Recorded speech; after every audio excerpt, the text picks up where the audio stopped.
In this video, you're going to learn a quick and easy way to identify just one of the ways in which your business could be vulnerable to a ransomware attack and what you're going to need to do to combat it.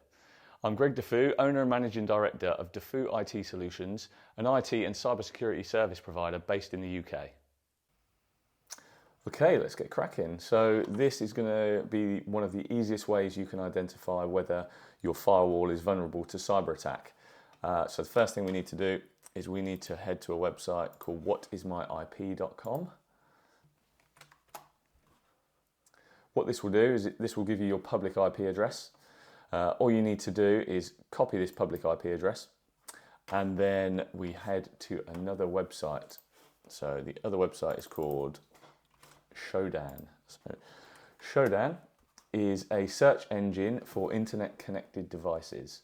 So this website, it will show you any device that is connected to the internet across the world. It can show you what operating system it's running. It can show you what ports it has open, and a ton of other things which I won't go into now. So what you will do is you will take your IP address and you will paste it into this search box. Now I'm actually using a different IP address to what was detected here, and this is because I know this IP address has absolutely no open ports on it, so I just need another IP address to show you an example. What you then want to do is just click search. Shodan goes off and does its thing, and it brings back information that it finds at this location, so at this IP address. Now, what Shodan has found is that this particular device is located in the UK. It's located in London. This is the internet service provider for it, and it's actually a device running Windows Server 22.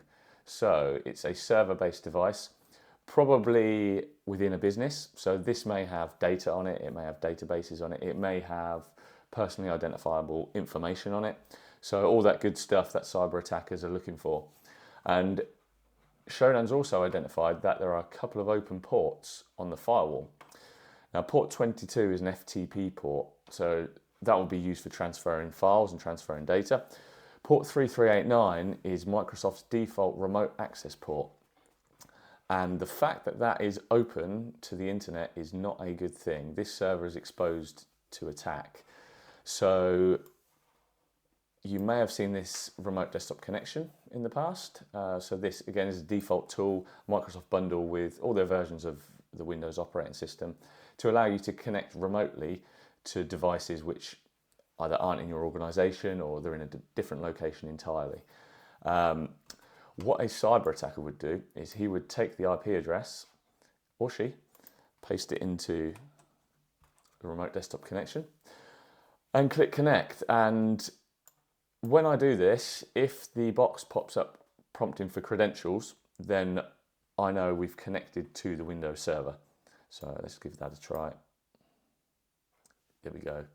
So an attacker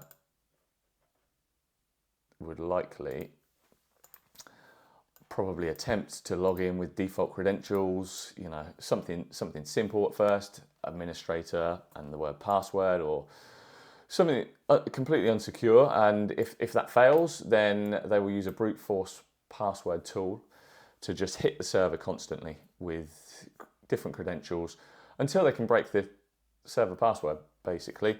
What that will allow them to do is access the desktop of the server, take control of it, deploy ransomware, encrypt all the data, and then that business or whoever's on the end of this is going to be in some difficulty. So if you find from popping your IP address into Shodan that you have port 3389 open and it isn't open for a legitimate reason, it shouldn't be open anyway. There are other ways of creating remote access connections to your server if you require that, and that is something you can talk to us about. So our link is in the description below. If you find that you've got port 3389 open, go and speak to your IT manager. Go and speak to one of the decision makers in your business and make sure that is addressed as soon as possible. Pick up the phone to us, you know, we're free to help. So that's absolutely fine. Again, the link is in the description below. And there you go. That is how we identify whether our business is exposed to a ransomware attack. So there you have it, a simple way to identify whether you're leaving the door open to a cyber criminal and inviting them in for dinner. But that's of course just one of the many ways your business could be vulnerable to attack. And the best way to get a clear picture of how vulnerable to cyber attack your business is would be to run a cybersecurity risk assessment. A cybersecurity risk assessment would typically look at these key areas.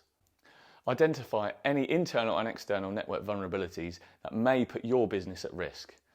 Scan the internet and dark web for any breached or leaked credentials, allowing you to secure those accounts before they're used in a future attack.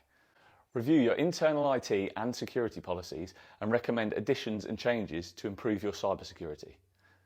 Conduct a thorough security audit of your Microsoft 365 environment and give you your secure score, as well as ways to increase it. Physically assess your network environment to look for access and security risks. Give you a detailed breakdown on who has access to critical data within your business. Establish your readiness to achieve the Cyber Essentials or Cyber Essentials Plus certification and understand what gaps you have in the framework. Run a one-time phishing simulation to all users on the domain to recognise those employees who are at risk to your cybersecurity and require any additional training. In a future video, we will look at some other ways of preventing a cyber attack within your business and also look at ways to prevent insider threats, which are a risk to your business slightly closer to home. If this video was helpful, insightful, or gave you something to think about, then please give it a like, and for more content like this, don't forget to hit the subscribe button. For help and advice with your IT infrastructure, or to get a cybersecurity risk assessment for your business, then please get in touch. The contact details are in the video description, and we'll see you in the next one.